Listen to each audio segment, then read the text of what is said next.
Hello बच्चों, कैसे हो आप सब। आज अब स्टार्ट करने वाले हैं आरबीएसई केमिस्ट्री बोर्ड पेपर 2017 का। ये बोर्ड का एग्जाम पेपर है। तो देखते हैं अपन इसमें क्या क्या क्वेश्चंस थे। सबसे पहला है write the value of axial distance and axial angle of try clinic crystal. Try clinic crystal के एक्सियल डिस्टेंस और एक्सियल एंगल लिखने हैं। तो एक्सियल डिस्टेंस क्या होती है, ए बी सी तीनों आपस में बराबर नहीं होते और एक्सियल एंगल भी आपस में बराबर भी नहीं होते और ना ही वो 90 के बराबर होते हैं।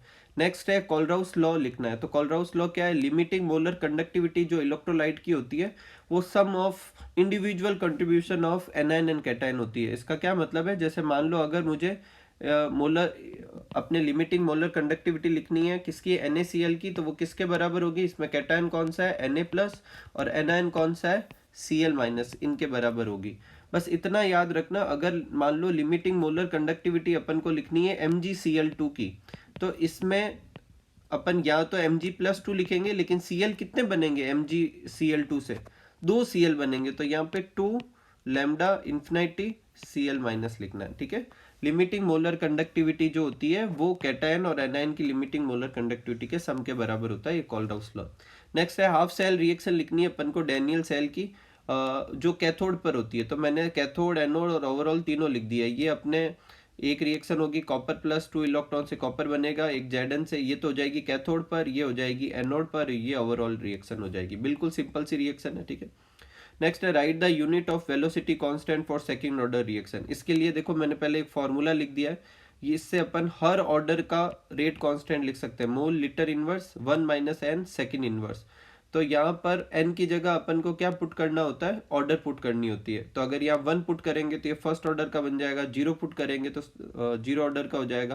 अपन को सेकंड ऑर्डर की निकालनी है तो n की जगह 2 लिख देते हैं। n की जगह 2 लिखेंगे तो क्या बन जाएगा, mole inverse litre second inverse. ठीक है, नेक्स्ट है एक रिएक्शन दे रखी है N2O5 N2O4 + O2। ये बेसिकली रिएक्शन कुछ ऐसी है, मैं सब्सक्रिप्ट करना भूल गया था। ये कुछ इस पैटर्न में ये रिएक्शन दे रखी है। बेसिकली आपको याद होनी चाहिए ये रिएक्शन कौन सी है, फर्स्ट ऑर्डर रिएक्शन है। और फर्स्ट ऑर्डर रिएक्शन का हाफ लाइफ दे रखा है 6.93 सेकेंड और रेट कांस्टेंट डिटरमाइन करना। तो के का क्या फॉर्मूला होता है, अपने हाफ लाइफ का फॉर्मूला होता है 0.693 अपॉन के। तो के का क्या फॉर्मूला हो जाएगा, के इधर आ जाएगा, ये इधर आ जाएगा, 0.693 को हाफ लाइफ से डिवाइड कर देंगे। पीछे यूनिट क्या लगाएंगे, सेकेंड इनवर्स। क्यों लगाएंगे, क्योंकि ये कौन सी है, फर्स्ट ऑर्डर। नेक्स्ट है ट्रांजिशन एलिमेंट जो होते हैं इंटरस्टिशियल कंपाउंड बताते हैं, एक कारण बताना है। तो ट्रांजिशन एलिमेंट के बीच में क्या होता है, स्पेस इस सुटेबल साइज का होता है कि वो स्मॉल एटम को ट्रैप कर सकते हैं।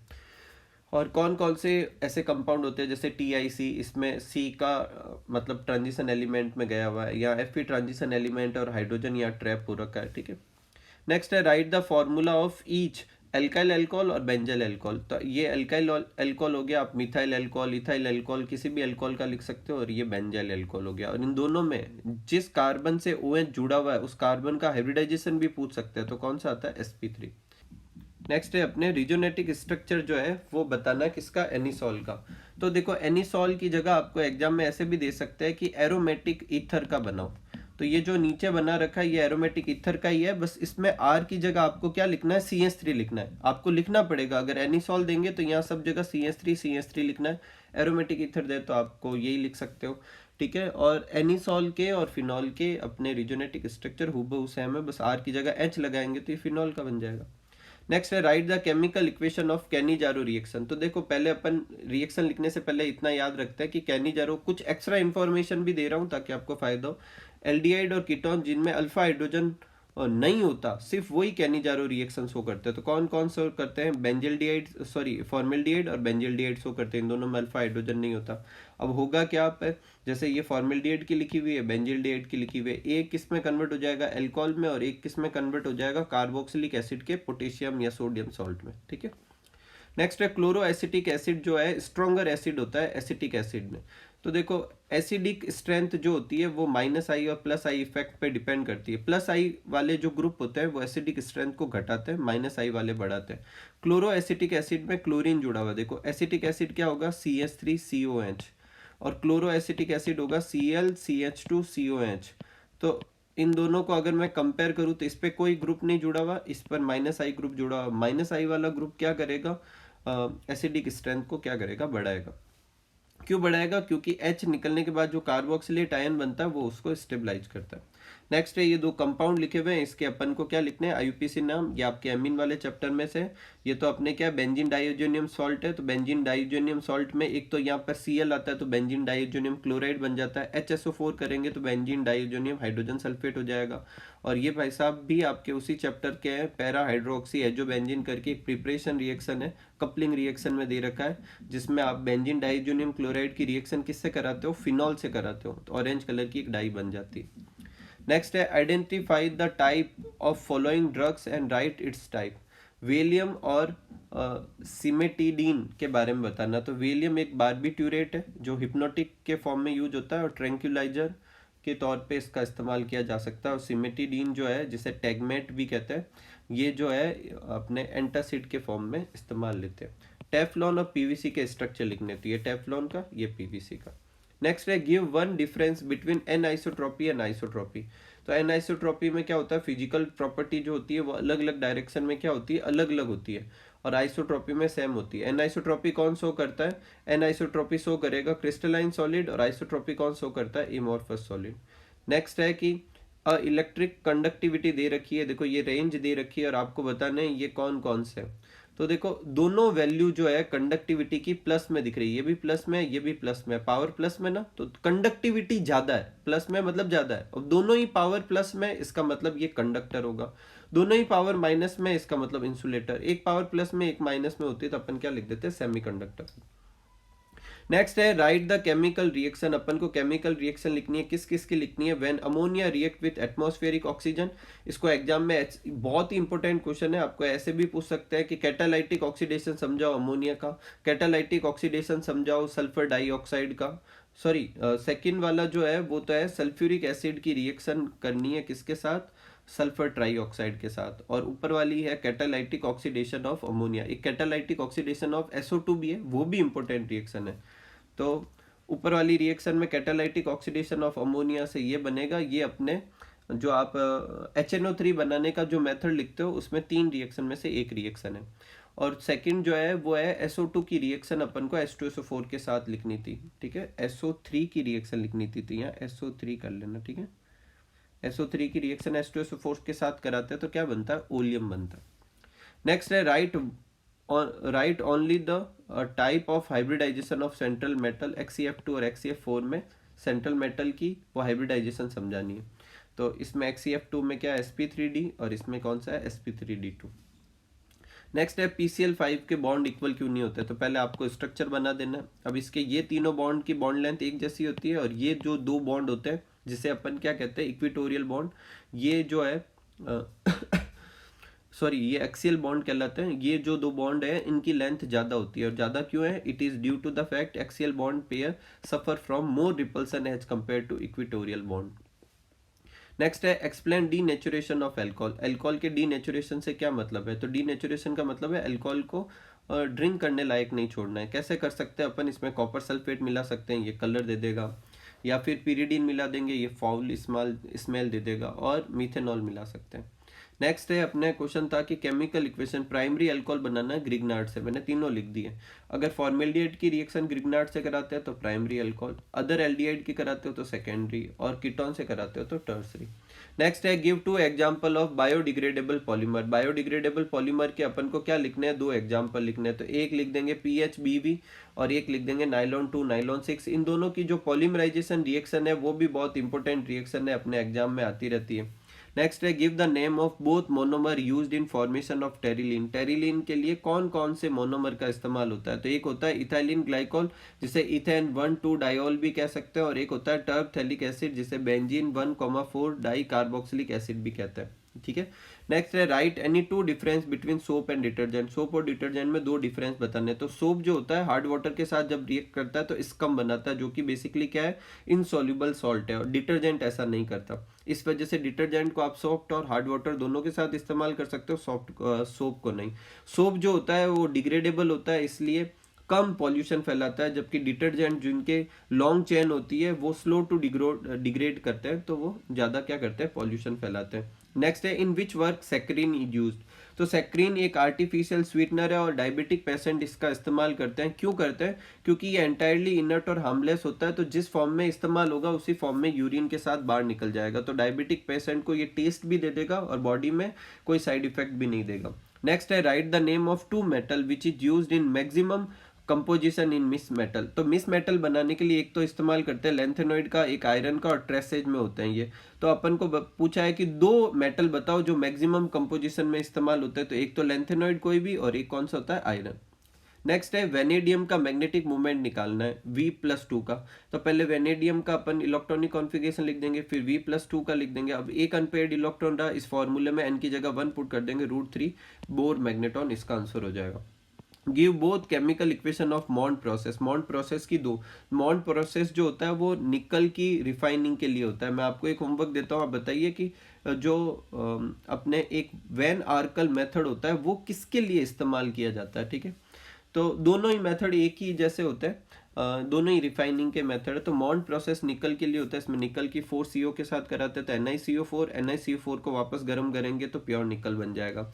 जॉन रिफाइनिंग को अपन को डायग्राम बनाना है, सिल्वर की मेटलर्जी लिखनी है, तो ये वाली जो दो रिएक्शन है या आपके गोल्ड और सिल्वर दोनों में ही काम आ सकती है। इसमें M की जगह अपन AU लिखेंगे तो ये गोल्ड की मेटलर्जी हो जाएगी, AG लिखेंगे तो सिल्वर की हो जाएगी। एग्जाम में सिल्वर चला कर पूछा है तो जहाँ जहाँ M लिखा हुआ आपको क्या लिखना है, AG लिखना है, ठीक है। नेक्स्ट है इलेक्ट्रोलाइटिक सेल का डायग्राम बनाना है जो होल अलर्ट प्रोसेस में इस्तेमाल होता है। तो ये डायग्राम है, इसको अच्छे से करें। इसमें हर चीज का कारण भी आप देखें, Al2O3 तो अपना और हो गया, NaAlF3 क्यों मिलाते हैं, इसमें ग्रेफाइट एनोड क्यों लेते हैं, और ये रिएक्शंस है, तो ये भी आप अच्छे से लर्न कर ले।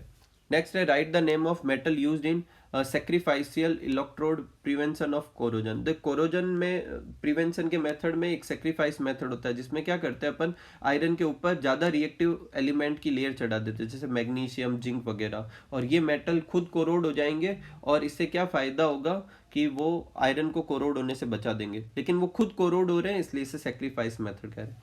नेक्स्ट है लिमिटिंग मोलर कंडक्टिविटी दे रखी है और इसकी निकालनी है। तो देखो इसको करने के दो तरीके हैं। पहला तरीका ध्यान से सुनो, अगर आप पहचान पा रहे हो कि इनमें से वीक इलेक्ट्रोलाइट कौन सा है, जो कि ये है, तो उसके लिए कोल्डहाउस लॉ लिख दीजिए, जैसे कि मैंने लिखा है। मैं आपको दो तरीके बताता हूँ, दोनों काम किया, ठीक है। तो ये वीक के लिए लिख दिया। अब इसमें से अपन को इसकी वैल्यू निकालनी है, तो ये वाला फॉर्मूला लिख देंगे, ठीक है, और इसमें जिन जिन की वैल्यू दे रखी है पुट कर देंगे। लेकिन अगर आपको एग्जाम में पता ही नहीं है कि इन चार में से कौन सा वीक है, तो भी एक तरीका है, ध्यान सुनना, जिसका निकालना है उसका नाम लिख दो आप। इसका निकालना था, इसका नाम लिख दिया। अब यहाँ पर तीन जने दे रखे हैं, तो जिसमें CH3CO और Na दिख रहा है उन दोनों को जोड़ेंगे। CH3CO किस में दिख रहा है, इसमें दिख रहा है और इसमें दिख रहा है, तो इन दोनों को तो अपन जोड़ लेंगे, तो NaCl और क्या हो जाएगा CH3COH, और HCl तो इसमें था नहीं, तो उसको अपन क्या कर देंगे, माइनस कर देंगे। देखो ये का यही फॉर्मूला बन गया। तो आप पूरा कर सकते हो तो अच्छी बात है, नहीं डायरेक्ट तो कर ही सकते हैं। नेक्स्ट है आइडेंटिफाई A एंड B। ये ग्राफ दे रखा है और A और B बताना। तो A तो इसमें क्या है, एक्टिवेशन एनर्जी, और B क्या है, रिएक्शन एंथैल्पी, क्योंकि वो रिएक्टेंट और प्रोडक्ट के बीच का गैप बता रही है। और A को डिफाइन करना है, मतलब एक्टिवेशन एनर्जी की अपन को डेफिनेशन लिखनी है। तो additional amount of energy required by reactant molecule over the energy of them to form intermediate और एक्टिवेटेड कॉम्प्लेक्स, या फिर टू गिव रिएक्शन, उसे अपन एक्टिवेशन एनर्जी कहते हैं। Right the name of disease caused by vitamin A and B। तो A से तो अपने कौन सी होती है, जीरोफ्थेल्मिया। अब B में बहुत सारे होते हैं, तो मैंने सबकी लिख दी है। B1 से बेरी, B2 से चिलोसिस, B6 से कन्वल्जन, और B12 से पर्नीशियस एनीमिया। ये पर्नीशियस एनीमिया और B1 वाली इंपॉर्टेंट है, ठीक है। नेक्स्ट है कि on the basis of sugar differentiate between DNA and RNA। तो शुगर के बेसिस में क्या फर्क होता है, DNA में राइबोज शुगर होती है, जबकि डीऑक्सीराइबोज शुगर होती है, जबकि RNA में कौन सी शुगर होती है, राइबोज। नेक्स्ट है due to low concentration of oxygen in blood climbers become weak and unable to think clear. वो सोच नहीं पाते। तो क्यों नहीं सोच पाते हैं, क्योंकि यहाँ पर एक कंडीशन होती है जिसे कहते हैं एनोक्सिया। अब एनोक्सिया होती क्यों है, उसका कारण पूछा है। तो हाई एल्टीट्यूड पे ऑक्सीजन का पार्शियल प्रेशर कम होगा, तो बॉडी में कम ऑक्सीजन डिजोल्व होगी, और कम ऑक्सीजन होगी तो कम ऑक्सीजन की कमी की वजह से अपन ज़्यादा एनर्जी नहीं प्रोड्यूस कर पाएंगे और क्या होगा, अपन को वीकनेस आएगी, अनेबल टू थिंक क्लियरली होगा, इसे एनोक्सिया कहते हैं। नेक्स्ट क्वेश्चन जो है, अपन को 3 ग्राम इथेनोइक एसिड दे रखा है, 100 ग्राम वाटर, ये सॉल्यूट और ये हो गया सॉल्वेंट, और मोलेलिटी निकालनी है। एकदम सिंपल सा है, पहले अपन मोल निकाल लेंगे और फिर मोलेलिटी के फॉर्मूले में पुट कर देंगे। नेक्स्ट है कंपाउंड ए, ये बहुत ही अच्छा क्वेश्चन है। जिस साल ये 2017 का जैसे पेपर है तो उसमें ये एक ट्रिकी क्वेश्चन है, ठीक है। तो अच्छा क्वेश्चन है, इसमें बहुत सारी रिएक्शन है, आपको कोई रिएक्शन खाली अलग से भी पूछी जा सकती है। देखो सबसे पहले अपन को पूछा है कि एन एक एरोमेटिक एमीन है, तो एरोमेटिक एमीन कौन सा होता है, एनिलीन, उसकी रिएक्शन करानी है NaNO2 से HCl से। ऐसे क्वेश्चन आप स्टेप बाय स्टेप करें, पूरा क्वेश्चन ना पढ़े एक साथ ताकि प्रॉब्लम ना हो। अब NaNO2 के साथ रिएक्शन करने को क्या रद्द करवा दी, अपन को पता है NaNO2 और HCl के साथ रिएक्शन करने से बेंजीन डाइएजोनियम क्लोराइड बनता है। अब वो कह रहा है कि ये कंपाउंड जो है वो किससे रिएक्ट कर रहा है, HBF4 से। हाँ, बुक में रिएक्शन लिखी हुई है बेंजीन डाइएजोनियम क्लोराइड की HBF4 से, आपके हेलो एल्केन वाले चैप्टर में भी दे रखी है। फ्लोरोबेंजीन बन जाता है, क्या बन जाता है, फ्लोरोबेंजीन, ठीक है। तो फ्लोरोबेंजीन बन गया। अब लास्ट में कह रहा है कि ये फ्लोरोबेंजीन जो है वो फिर रिएक्ट करेगा किससे, NaNO2 से। तो NaNO2 से रिएक्शन करा दी तो क्या होगा, NaF निकल जाएगा और क्या बन जाएगा, नाइट्रोबेंजीन। अब वो कह रहा है कि ये नाइट्रोबेंजीन जो बना है वो अगर रिड्यूस हो तो वापस कंपाउंड ए बनता है। तो हाँ, नाइट्रोबेंजीन की रिएक्शन SN और HCl से करवाते हैं तो एनिलीन बन जाता है। तो एनिलीन से स्टार्ट किया, एनिलीन पे खत्म किया। सारी रिएक्शंस भी इंपॉर्टेंट, अच्छे से देखें इस क्वेश्चन को। नेक्स्ट है write the equation of chemical reaction of main reaction obtain from compound A and B. तो अपन को क्या रिएक्शन लिखनी है और इसमें अपन को ए और बी से अपन को CH3CHO बनाना है। एक तो ब्यूटेन 2 इनेल से CH3CHO से ब्यूटेन 2 इनेल बनाना और CH3CHO से क्लोरोफॉर्म बनाना। तो CH3CHO से ब्यूटेन 2 इनॉल बनता है। ये कौन सी रिएक्शन है अपने, एल्डोल कंडेंसेशन। कौन सी है, एल्डोल कंडेंसेशन। ये देखो ये बना हुआ है। और क्लोरोफॉर्म बनाने के लिए कौन सी रिएक्शन का करेंगे, हेलोफॉर्म। मैंने आपको 2018 के पेपर में भी ये करवा रखी है, वहाँ पर हेलोफॉर्म रिएक्शन जो है उसको मैंने डायरेक्ट लिखवा रखा है, और इस वाले पेपर में मैंने आपको क्या किया है, CH3CHO करके उस हिसाब से एडजस्ट करवा रखी है, तो अच्छे से याद कर ले। नेक्स्ट है, इस रिएक्शन के ऐसे समझने की कोशिश, मतलब पूरी रिएक्शन लिखने की कोशिश ना करें, छोटी सी है, इसी फॉर्म में याद कर ले, आसानी से लिख लेंगे। नेक्स्ट है, इथेनोइक एसिड से इथेन बनाना है। तो देखो ये रिएक्शन डायरेक्ट नहीं होगी, इसको करने के बहुत सारे तरीके। जो मैंने लिखा है वो क्या लिखा है, पहले अपन इथेनोइक एसिड का क्या करा देंगे, NaOH और CaO इसकी प्रेजेंस में कराएंगे तो इससे मीथेन बन जाएगा। अभी ये तो एक कार्बन कम हो गया, तो फिर अपन इसकी रिएक्शन Cl2 से करा देंगे, CH3Cl बन जाएगा, और फिर अपन वुड्स फिटिंग रिएक्शन करवा देंगे तो CH3CH3 हो गया, तो इथिन बन गया। नेक्स्ट है, CH3COH से मोनोक्लोरो एसिटिक एसिड बनाना। तो हेल वोलार्ड जेलेंस की रिएक्शन लिखेंगे।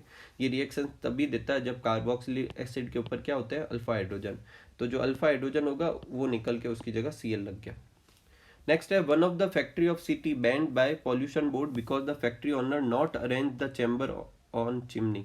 तो उस चिमनी का नाम बताना है। तो वो चिमनी कौन सी होती है, अपने कॉट्रेल स्मोक प्रेसिपिटेटर, जो इस तरह का डायग्राम रखती है। और यही सेकंड क्वेश्चन है, एक डायग्राम बनाना था। थर्ड है कि नेक्स्ट क्वेश्चन है कि कोगुलेशन वैल्यू क्या होती है। तो कोगुलेशन वैल्यू क्या, the minimum concentration of electrolyte in millimole per litre required to cause precipitation of sol in 2 hours is called coagulation value. ठीक है, वो मतलब कितनी अमाउंट चाहिए होती है कोगुलेट करने के लिए, मिनिमम अमाउंट, उसे क्या कहते हैं, कोगुलेशन वैल्यू। जितनी कम अमाउंट चाहिएगी वो उतना ही अच्छा कोगुलेटिंग एजेंट है, कि छोटी सी वैल्यू में कोगुलेशन करा दिया। इन तीनों को अरेंज करना है कोगुलेशन, ये किस रूल से करेंगे, हार्डी-सुलजे रूल। जिसकी पावर ज़्यादा वो ज़्यादा कोगुलेटिंग एजेंट। तो ये पहले नंबर पे, क्योंकि इसकी पावर -3 है, -2 और -1। नेक्स्ट है, which type of emulsion, vanishing cream कौन से टाइप का इमल्सन होता है। तो ये ऑयल इन वाटर टाइप का इमल्सन होता है। ऑयल इन वाटर का डायग्राम बनाने को कहा है, मैंने दोनों बना दी, ये ऑयल इन वाटर, ये वाटर इन ऑयल। ठीक है, इसे आप ऐसे भी बना सकते हैं, ऐसे ऐसे कर दें। जब ऑयल इन वाटर बनाना है तो यहाँ पे ऑयल ऑयल ऑयल और बाहर क्या लिख देंगे कि ये वाटर हो गया। वाटर इन ऑयल का बनाना तो वापस ऐसे ऐसे बना देंगे, वाटर इन ऑयल है तो ये वाटर इन ऑयल है, तो ऑयल ज़्यादा बना देंगे, आसपास बना देंगे। नेक्स्ट है कि अपन को पूछ रहा है कि सेफ सेलेक्टिव कैटालिस्ट क्या होता है। तो सेफ सेलेक्टिव कैटालिस्ट ऐसे कैटालिस्ट होते हैं जिनकी रिएक्शन डिपेंड करती है किसकी, पोर स्ट्रक्चर और पोर साइज, वो भी किसकी, कैटालिस्ट की पोर स्ट्रक्चर पोर साइज पे। उसे क्या कहते हैं, सेफ सेलेक्टिव कैटालिस्ट कहते हैं। और नेक्स्ट लिखा हुआ है कि दो इन चीज़ों में अपन कौन से कैटलिस्ट का इस्तेमाल करते हैं, नहीं एब्जॉर्बेंट का इस्तेमाल करते हैं। एक अपन को करना है क्या कि कलर रिमूव करना है सॉल्यूशन में से, इसके लिए एनिमल चारकोल का इस्तेमाल करते हैं, और गैस मास्क में किसका करते हैं, एक्टिवेटेड चारकोल का। ठीक है, एक्टिवेटेड चारकोल वाला बहुत इंपॉर्टेंट है, वो और भी पूछा जा सकता है आपको।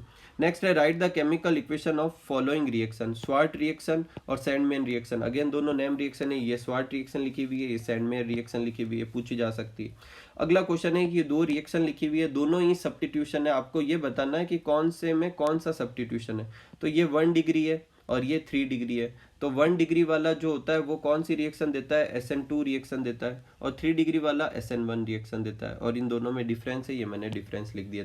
ठीक है, नेक्स्ट है define primary secondary valency of metal propose by Werner's theory. ये भी अच्छा क्वेश्चन है। देखो प्राइमरी वैलेंसी वो होती है जो आयोनाइजेबल होती है और सेटिस्फाई होती है किसके, नेगेटिव आयन से। ठीक है, और ये इक्वल होती है ऑक्सीडेशन स्टेट की। तो आपको किसी की भी अगर प्राइमरी वैलेंसी पूछे, जैसे इसमें अगले क्वेश्चन में पूछ रखी है, इसमें पूछिए कि प्राइमरी वैलेंसी कितनी है, तो पहले अपन क्या करेंगे, इसका ऑक्सीडेशन स्टेट निकाल लेंगे। तो इसका ऑक्सीडेशन स्टेट आएगा +3, तो जितना ऑक्सीडेशन स्टेट आता है वो उसकी प्राइमरी वैलेंसी हो जाएगी। ठीक है, फिर अपन को पूछना है कि सेकेंडरी वैलेंसी क्या है, तो सेकेंडरी वैलेंसी अपन कोऑर्डिनेशन नंबर के बराबर बताएंगे। कोऑर्डिनेशन नंबर कितना है इसका, 6, तो इसकी सेकेंडरी वैलेंसी कितनी हो जाएगी, 6 हो जाएगी।